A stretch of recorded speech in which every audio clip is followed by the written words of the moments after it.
Hello and welcome to the channel of Hashaliach once again. I trust that God is blessing you, and today is the 29th of October 2024. Not long till the end of the month, not long till the US election.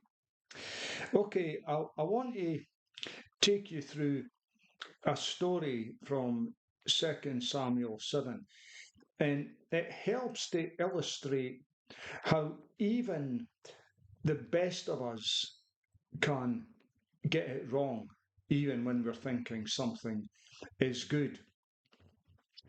And it also helps to illustrate the appropriate response when we find out we're wrong. Okay, to find out what I'm talking about, let me begin in 2 Samuel 7 and verse 1, the Complete Jewish Study Bible. This is about King David. After the king had been living in his palace a while, and Adonai had given him rest from all his surrounding enemies, the king said to Nathan the prophet, "Here I'm living in a cedar wood palace, but the ark of God is kept in a tent." Nathan said to the king, "Go, do everything that is in your heart, for Adonai is with you." So we've got a mighty warrior, a mighty king, King David. We have got one of his right-hand men, his trusted prophet, Nathan. Nathan, as we know, was a man that was absolutely true to God, and he heard from God. And he was not scared to deliver the hard words, even though it might have cost him his life. Now, we know this from when he confronted David after David's sin with Bathsheba. In that instance, David responded appropriately. He understood Nathan had truly heard from God, and David humbled himself before God. So Nathan becomes a very trusted prophet to King David in the royal court.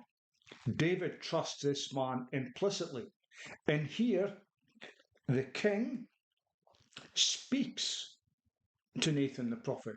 It's King David who approaches Nathan and basically saying, "Look, I'm living in a cedar wood palace, but the ark of God is kept in a tent."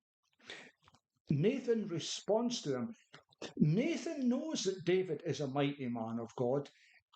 Nathan knows that God is with King David. And he would have had many confirmations and proofs of that, as David went into battle many, many times and was victorious. It was very clear that God was with David, and Nathan knew it better than anyone. And so what David is getting at is he's living in a luxurious palace, but God doesn't have something similar, or indeed better. He says, let me find it, but the ark of God is kept in a tent. So he's implying I need to build something absolutely grand, brilliant, splendid, great splendor for our mighty God. And so Nathan responds is, "Do everything that's in your heart, because I know that God is with you." So Nathan doesn't think twice about this. He is just absolutely convinced this is a great idea that the king has come up with. He's a man that loves his God, and so this is a no-brainer. Off you go, David, and do it. But then in verse 4, "But that same night the word of Adonai came to Nathan." Look at what's happening here. This is why I love the Bible, and I love going through these narratives and stopping and thinking about it. When I was going through this morning, I saw in verse 2, the king said to Nathan the prophet.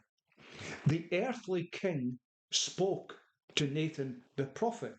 Here in verse 4, "But that same night the word of Adonai came to Nathan."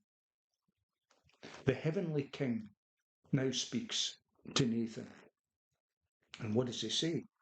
Go and tell my servant David that this is what Adonai says.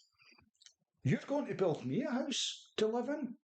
Since the day I brought the people of Israel out of Egypt until today, I never lived in a house. Rather, I travelled in a tent and a tabernacle.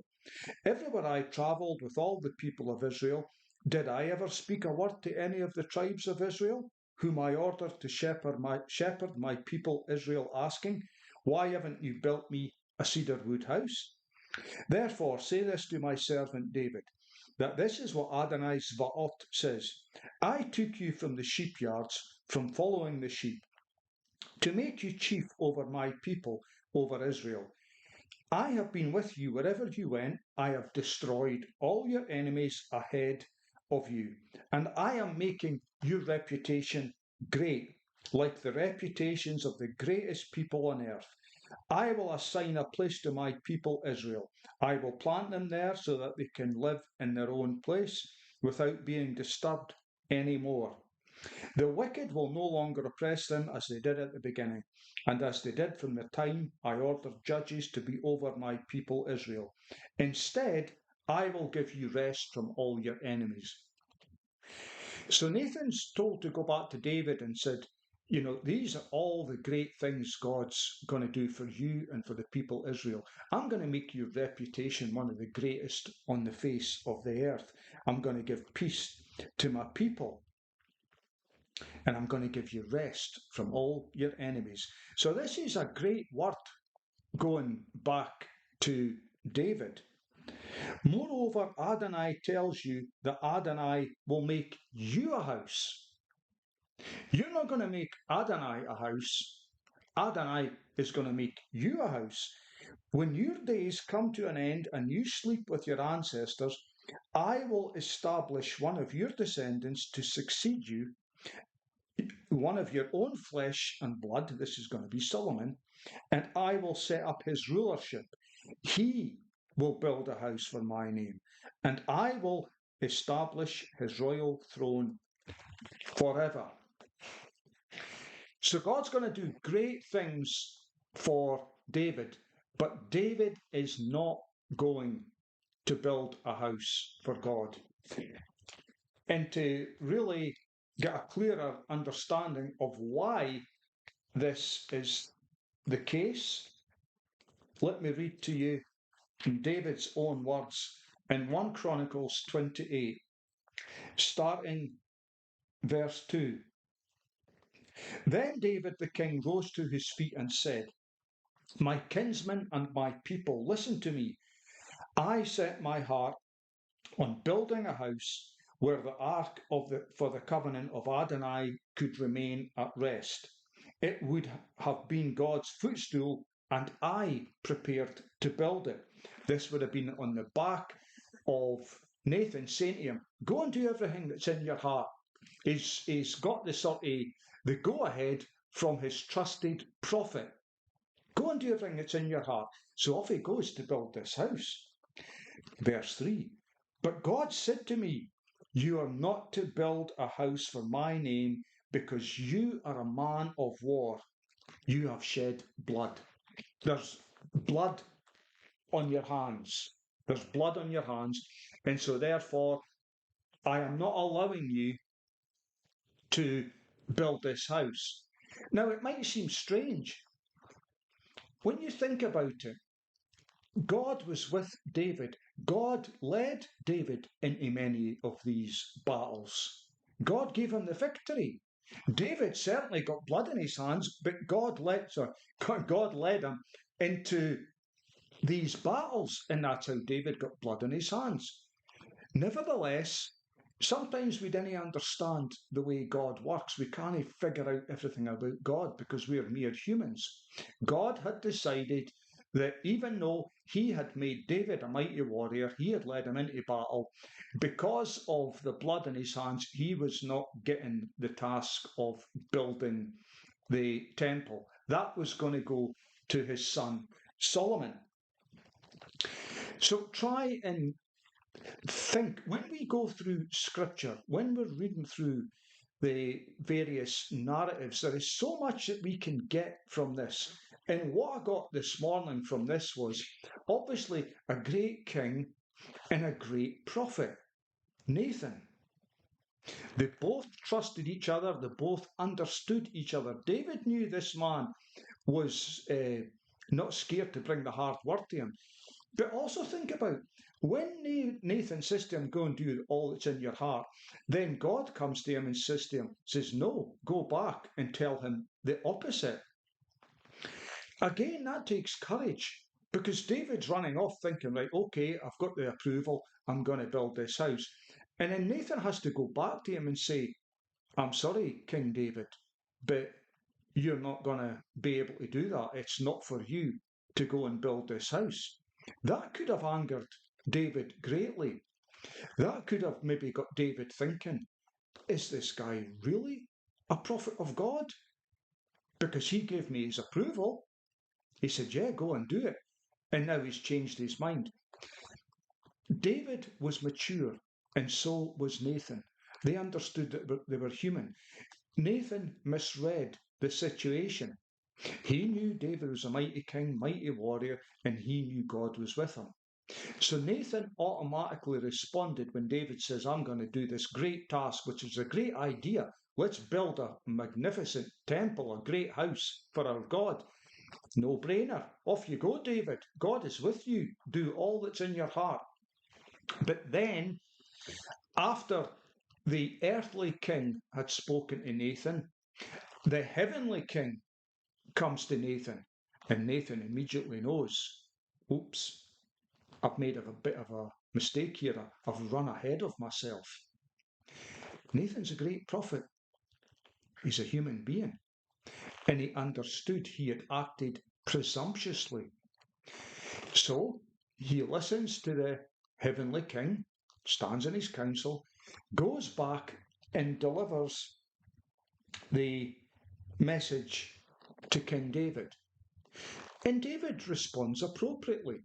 And we saw that in 1 Chronicles 28, verses 2 and 3. David was a man of war. He was a man that had blood on his hands. And so therefore, God had decreed, this is not the task for you. That will go to your son. David responded appropriately. But just look at this. I want you to look at this story and understand this is real life. This is what happens in life. A conversation between the king and his trusted prophet. Great conversation, great idea comes up. Great idea by David, seemingly great response by Nathan. But then God intervenes and everything is not how they thought it was going to be. But Nathan responds appropriately. He understands he acted in the flesh. He understands he has to go back to the king to deliver God's word. He has to deliver the counsel of God, God's verdict. Remember, I talked about that just recently. A prophet delivers God's verdict. He stands in the counsel of God. Goes back to David, the verdict from heaven is, sorry, David, you don't get to build this house because you're a man of war. You're a man who has got too much blood on your hands. David then responds in a very appropriate way. He understands, he trusts his prophet. He is so mature, he looks back at the conversation and thought, you know what?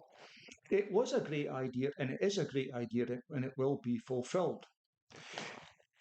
My trusted prophet has responded to me favourably, but it was just the flesh.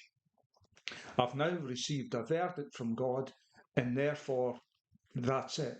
I don't get to build this house.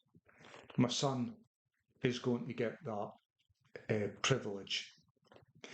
So, friends, it was just one of these narratives that jumped out to me this morning. The thing that really jumped out to me at the beginning was how a earthly king spoke to the prophet, and then the heavenly king speaks to the prophet. And that's what sort of unravelled this story. But I hope it helps you to maybe, as I was trying to say yesterday, maybe just give a little bit more grace to people. You know, we don't always get it right. All of us are human and all of us are capable of acting in the flesh. It's how we respond that really matters. Are we mature enough to understand these things? And will we respond with grace and with love? So until next time, God bless you.